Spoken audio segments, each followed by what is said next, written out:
My name is Dawn Tarquinio, principal at Woodland Elementary School.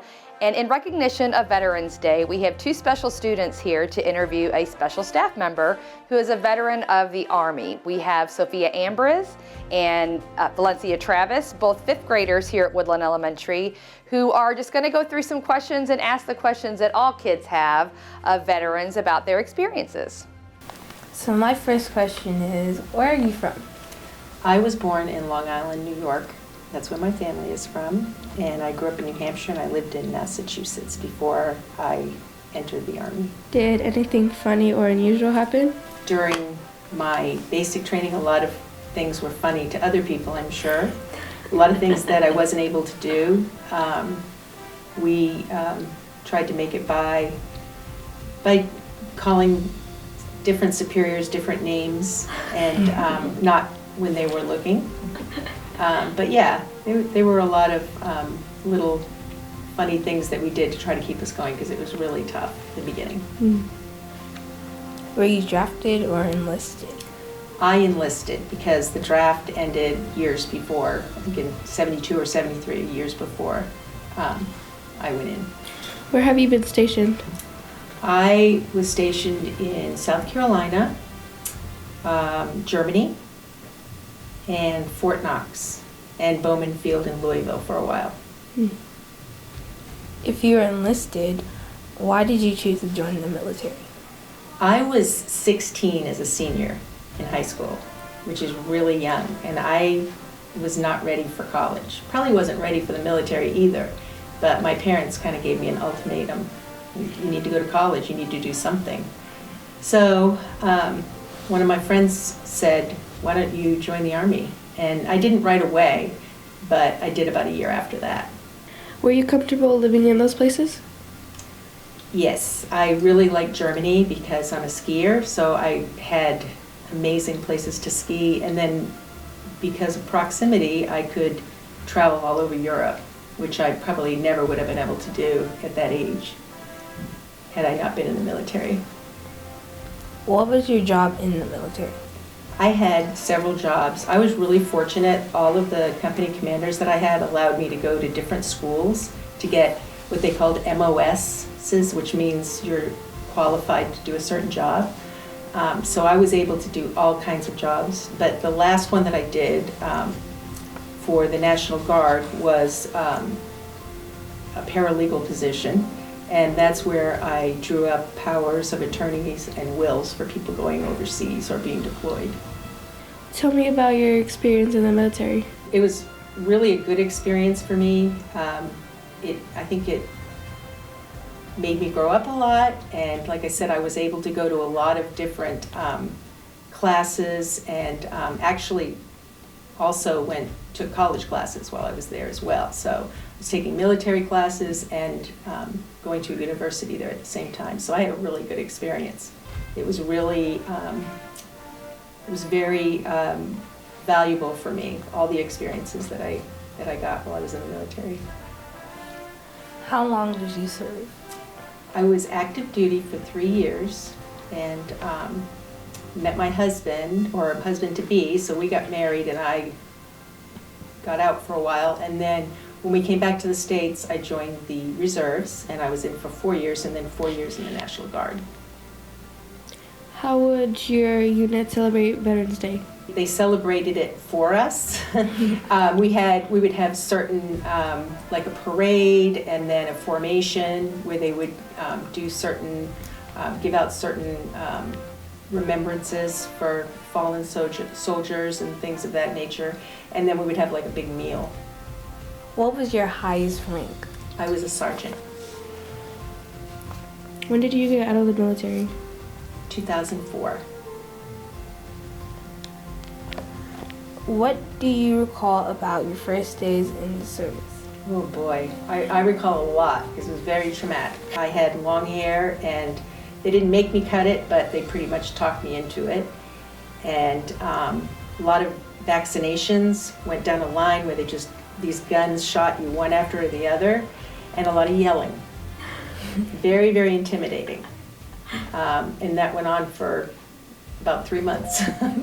Not the vaccinations, but the yelling and It was very intimidating. Fortunately, I was pretty physically active before I went in, so that part I got over pretty well. Where some of my some of my peers were smokers, and so they didn't fare very well, or they didn't exercise before they came in. So that's where I had the upper hand. Everywhere else, I was on the bottom of the pile. Was it hard to leave the service? It was very hard for me because I had a situation where I was supposed to be commissioned because I had 2 degrees already, college degrees, and I went through the whole process, and some regulation or moratorium, I can't remember what happened, was put in place where they stopped doing those types of direct commissions. So I was it was either stay in as a sergeant or be commissioned, and I decided to get out because I felt like I earned that, and it was just kind of a sad situation because I miss all the people that I used to see. What rules did you have to follow? Well, there were a lot of rules, but when I first got in, one of them was, shining your boots every day, having to learn how to do that, and your bed had to be perfect. If there was one lump, they would just, rip it all off, and I wasn't a very good bed maker. Or boot shiner. Did you ever serve in combat? I never was deployed to another country. I was deployed to active service during the Gulf War. I was ready to be deployed in that I was fitted for desert goggles for my contacts, and I got all the vaccinations, and I even had to sign a dependent form where somebody else could take care of my son. So that was really tough. And then right before we were ready to go, so that was really tough. Orders and then right before we were ready to go, I was kind of happy, stopped the orders for a unit. What did you do for fun? Like I said before, we kind of came up with little names and personalities for our superiors without them knowing. Now, after I was out of training and I was in, just active duty in Germany, we traveled. Groups of us would travel. We skied. We lived right near a lot of really neat cities in Germany. So we lived right near visiting a lot of art museums, cities in Germany. So we did a lot of kinds of things. Really neat. Visiting art museums and. How did your military experience influence your life? Greatly. How did your military experience influence your life? It really instilled a work ethic greatly. And it also really instilled a work ethic in me. And it was also a sense of kind of a give to me. I know I gave service, but also a sense of a lot more independence that I didn't have.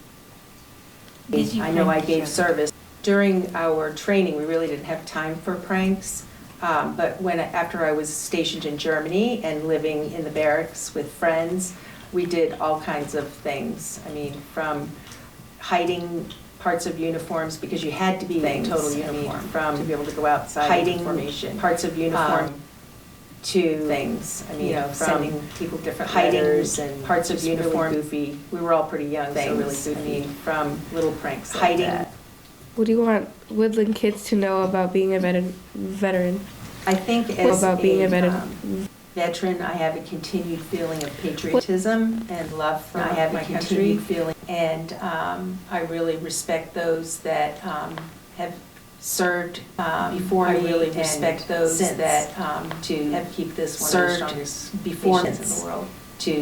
Have you stayed in touch with your other service members? Yes, I've actually was asked to join a Facebook group, and it's really neat to see people after this many years that now they're all married and have children and are in different careers. So I have stayed in touch. Served before. If you had children, while you were in the military, how did that affect your career?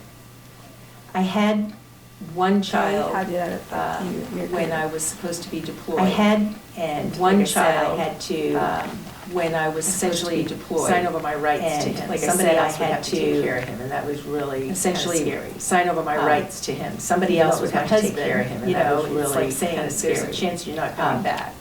even though it was my husband, scary, you know, because it's not like just for saying myself, there's a but chance just you're the not fact coming that back. he needed Not a coming, mother. but just the fact I know saying there's a chance you're not they coming. have to give up I know their, that a lot of single parental parents rights face that temporarily, today, where they have they to have someone give up else to make sure that I know the child that a lot is of taken care of. so Single it's really- parents face that it's very temporarily, big thing thing that people to have someone. deal with.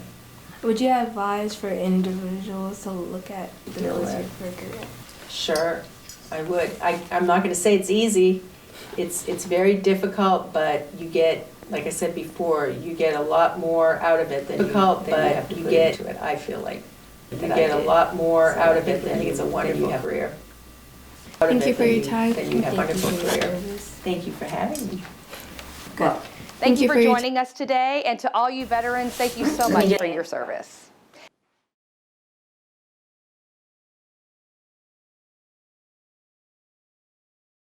And go.